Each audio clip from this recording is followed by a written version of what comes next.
సద్గురు, దయచేసి చిన్న పిల్లలకు ధ్యానం, ప్రాణాయామాలలో తమ సమయం గడపడం ఎలా నేర్పించాలి చెప్తారా?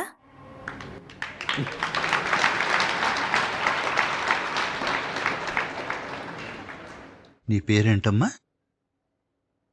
స్మృతి. స్మృతి. దేనికోసం సమయం గడపాలి? ధ్యానం కోసం. ఓ,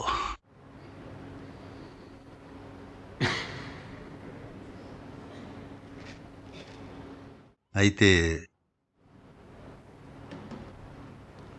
Why we are teaching dhyana for all these people is మేం వీళ్ళందరికీ ధ్యానం ఎందుకు నేర్పిస్తున్నామంటే నువ్వు ఉన్నదానితో సంతోషంగా ఉండగలుగుతున్నావు. అవునా? అవును. అవును. వీళ్ళందరూ దాన్ని పోగొట్టుకున్నారు.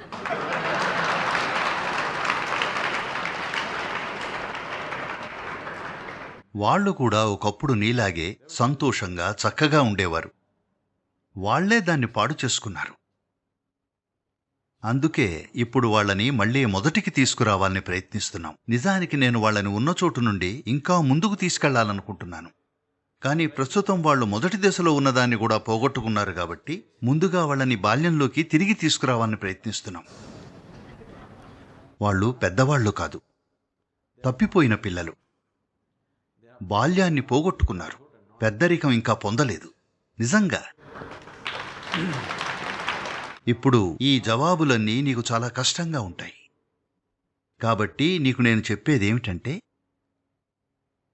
ఇప్పుడు నువ్వు చేసే ప్రతీది, నీ చదువు, నీ ఆట, నీ స్నేహితులు, నీ తల్లిదండ్రులు, ప్రతీది, నువ్వు ఏది చేసినా సరే దాన్ని చేస్తున్న ఆ క్షణంలో నీకు నచ్చినా నచ్చకపోయినా దాన్ని ఎప్పుడూ ఆనందంగా చేస్తావా?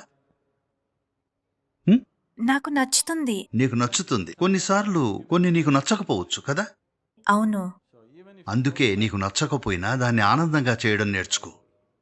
సరేనా? సరే. మరి ప్రస్తుతానికి అదే నీకు ధ్యానం.